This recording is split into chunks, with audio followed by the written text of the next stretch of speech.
नगर निगम घोटाले के बाद अब पीडब्ल्यूडी घोटाला, टेंडर के बाद भी नहीं हो पाए रोड निर्माण के कार्य। नगर निगम घोटाले के बाद अब पीडब्ल्यूडी घोटाला, रोड का टेंडर खत्म होने वाला है लेकिन रोड के अते पते नहीं है। मामला है इंदौर शहर से लगे ग्राम राजधरा, जो कि शिप्रा संगम स्थली उज्जैनी रोड पर पड़ता है। केवड़ेश्वर धाम बाबा महाकाल का ही मंदिर है। यह मंदिर अति प्राचीन है। यहाँ के संत श्री महामंडलेश्वर धर्मेंद्र पुरी महाराज को सरकार के कार्यों के आगे मजबूर होकर धरना प्रदर्शन करना पड़ा। कारण यहाँ उज्जैनी रोड से कैश्वर रोड, जो कि कई वर्षों से प्रस्तावित है, उसके कई बार कई ठेकेदार द्वारा उक्त रोड बनाने के टेंडर भी जारी हुए हैं।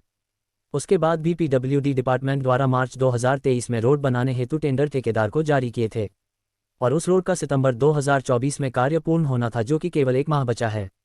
लेकिन पीडब्ल्यूडी विभाग द्वारा घोटाला और मिलीभगत के कारण हर बार भ्रष्टाचार कर दिया जाता है, जो इस बार भी दबा दिया गया है, जिसके कारण यहाँ के ग्रामवासियों को एवं अभी सावन के महीने में भक्तजन को भी बड़े बड़े गड्ढे से होकर और फिसलकर गिरकर मंदिर पहुंचते हैं। आखिर इंदौर प्रशासन नगर निगम घोटाले के बाद पीडब्ल्यूडी घोटाला रोक पाएगा या ऐसे ही भ्रष्टाचार अपनी मर्यादाओं की चरम सीमा पर पहुंचकर रहेगा? संवाददाता इंदौर से राजेश विश्वकर्मा की खास रिपोर्ट। महाराज जी, जो आपने आज ये पूजा अर्चना की, ये किस लिए की और ये कब से चल रही थी आपकी? सब पहले तो महाकाल बाबा की जय। प्रथम तो मैं महाकाल भगवान से प्रार्थना करता हूँ कि वर्तमान में श्रावण का महीना चल रहा है, भोलेनाथ का माह चल रहा है और विशेष भोलेनाथ से प्रार्थना है कि हमारे क्षेत्र की जनता को, इंदौर की जनता को स्वस्थ और निरोग रखें और भगवान सबको सद्बुद्धि बनाए रखे। दूसरी बात ये है कि ये राजधरा केवड़ेश्वर रोड काफी समय से इस रोड की स्थिति बड़ी दयनीय स्थिति है। पिछले साल 2 श्रावण थे, उसके बावजूद जनता यहाँ नहीं पहुंच पा रही थी, क्योंकि पिछले साल बड़े बड़े बोल्डर और बड़ी बड़ी काली मिट्टी के ऊपर बोल्डर डाल दिए, जिससे कई लोगों के हाथ पांव टूटे, कई बच्चों के हाथ पांव टूटे हैं, बहुत बच्चे गिरे हैं। पिछले साल 100 में से 90 गाड़ी रास्ते से पलटकर वापस गई है।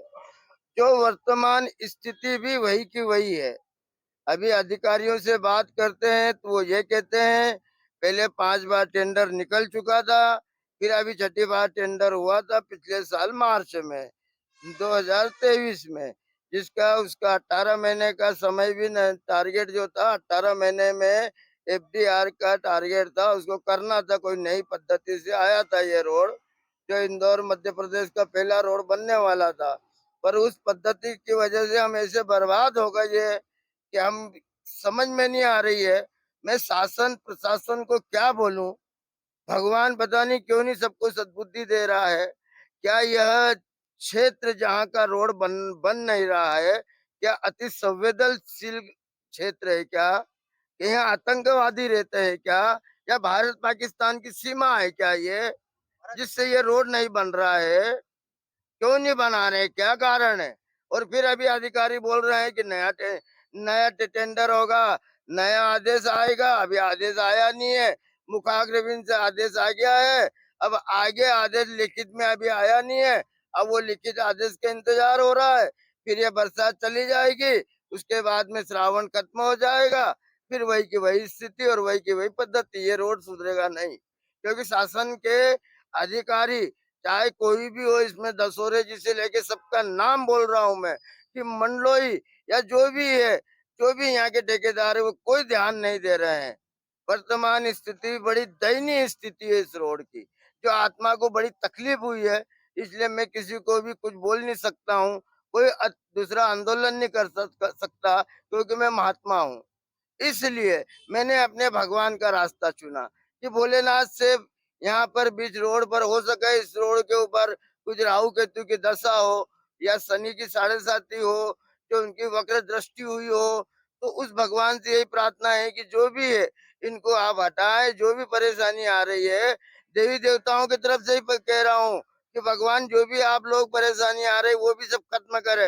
इस रोड को भगवान भोलेनाथ अधिकारियों को सद्बुद्धि दे, ताकि जल्दी से जल्दी ये रोड बन सके, क्योंकि इसकी स्थिति बड़ी दयनीय है। आत्मा को बड़ी तकलीफ हो रही है, आत्मा अंदर से रो रही है। बस इसके आगे मैं कुछ नहीं बोलूंगा। बस आप लोग, बस यही कहूंगा कि भोलेनाथ सबको सद्बुद्धि प्रदान करे। हमारे आप देख सकते हैं भाजपा के शासनकाल में भी रोड की यहाँ की स्थितियां इस प्रकार की है। बड़े बड़े गड्ढे हैं, जबकि सावन के महीने में यहाँ पर श्रद्धालु बड़ी श्रद्धा के साथ कावड़ यात्रा लेकर आते हैं, लेकिन रोड का इस प्रकार का हाल देखा नहीं होगा। उसके खिलाफ आज यहाँ के संत को धरना प्रदर्शन करना पड़ा, जबकि भाजपा का शासनकाल चल रहा है।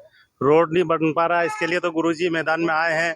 और आज दयनीय स्थिति हो गई है। महाकाल में लोग जो आते हैं और रिटर्न गिरते हैं, पड़ते हैं। गुरुजी को भी आज मैदान में यहाँ बीच उस पे हवन करना पड़ रहा है। यही प्रशासन को जगाने के लिए विधायक मधु वर्मा जी हैं, लेकिन आपने विधायक मधु को सूचित किया इस बारे में? परेशानी होती है। सूचित किया है, उनको भी किया है, प्रशासन को भी किया है, सबको किया है। और इसके बाद भी प्रशासन जाग नहीं रहा है। इसके लिए गुरुजी ने आज हवन रखा है ताकि सबको सद्बुद्धि दे भगवान। गुरुजी द्वारा बताया गया है कि 4-5 बार टेंडर पास हुआ, लेकिन फिर भी रोड नहीं बन पाया है। ठेकेदार तो आते हैं और चले जाते हैं बहुत सारे, कि ना अभी चालू करेंगे, कहीं थोड़ी बहुत मुरम डाल के और रिटर्न हो जाते हैं और वापस आश्वासन। ठेका दिया जा चुका है।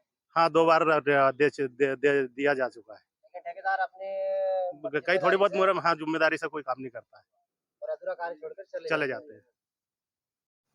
आज बड़ा दुख का विषय है कि एक महान संत को रोड पे बैठना पड़ रहा है। किस कारण बैठना पड़ रहा है? पिछले 2 साल से मैं यहाँ आ जा रहा हूँ, मैंने ये स्थिति देखी है। आज संत की आंख में अगर आंसू है और हमारी जो मध्य प्रदेश की सरकार है वो सोई हुई है, मध्य प्रदेश का अधिकारी सोया हुआ है, एक संत को अगर आग्रह करना पड़ रहा है तो ये शर्म की बात है। क्यों? क्योंकि सावन माह का पवित्र महीना चल रहा है और यहाँ दूर दूर से श्रद्धालु आते हैं। इसे महाकाल राजा कहा जाता है, जूना महाकाल कहा जाता है, प्राचीन महाकाल का था, जहाँ से माँ शिप्रा का उद्गम हुआ है। वहाँ इस प्रकार की परेशानी आना तो ये कष्टदायी है। और आज हमें पीड़ा हो रही है एक संत की आवाज सुनकर, कि हमें ऐसा लग रहा है कि हमारे मन को कचोट आ रही है। ये बड़े शर्म की बात है कि एक संत को अगर रोड पे बैठना पड़ रहा है तो प्रदेश का हाल क्या हो रहा होगा। अपन वादे बहुत करते हैं, झूठे झूठे वादे करते हैं, ये करते हैं। तो इसे संत की आवाज सुनकर, उनके इन संत ने जो अपील करी है, उनकी आत्मा को झंझोड़ कर जो अधिकारियों से अपील करी है, चाहे हमारे नेता हो, जनप्रतिनिधि हो, कोई भी, ये आवाज वहां तक जानी चाहिए।